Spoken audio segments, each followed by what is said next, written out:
Hi, this is Kirsten Rose with Exit Realty Legacy. I hope this video finds you well. Recently, I've had several clients get a hold of me asking for a list of items that they need to do to get their homes ready for the winter season. So I thought I'd take some time and create a few videos using my home as an example, both good and bad, to give you some of those tips and tricks. Also, you'll see a link below to my personal website where you can go and download the printable version. Hope this is helpful. Okay, we're outside in front of my home and we're going to do a visual walkabout. So I'm going to turn the camera.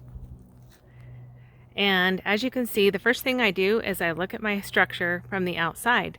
What I'm looking for here is I'm looking at my roof. I'm checking around for any kind of loose shingles, making sure that everything looks secure. While I'm inspecting my roof, I typically will get up on top of it to look at the sealants around the vents, the chimney flashing, as well as checking my gutters and cleaning those out so that it's ready for winter.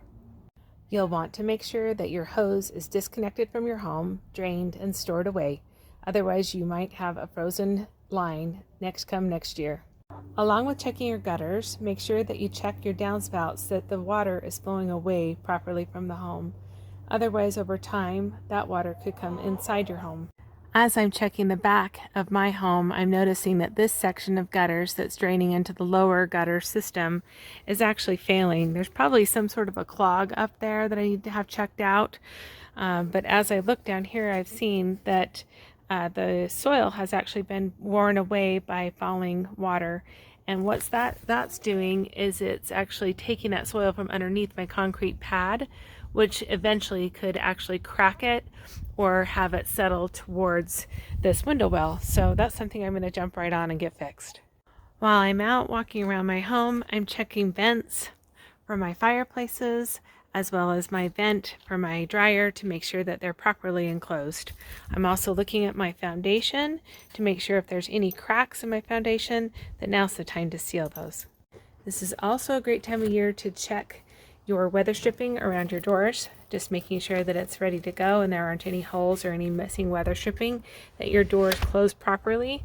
Doors are the number one place where you lose your energy and your heating and cooling. So checking those is a great idea. You can also check your windows to make sure that if anything needs to be resealed, that now's the time to do it.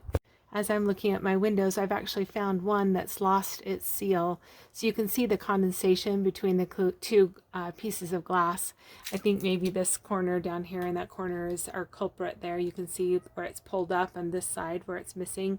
Now this is the south side of my home, so it gets a lot of sun exposure, and I'm not surprised to see that this has happened. I've had this happen with a few of my windows. These are original from 1989, and I'm not going to replace the entire window structure with a new vinyl window.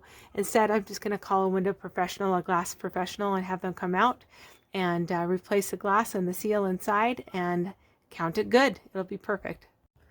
Well, I hope that information was helpful. I know I've got a list of things to get done, and I hope you'll tune in again tomorrow for some more tips and tricks on how to get your home ready for this winter season.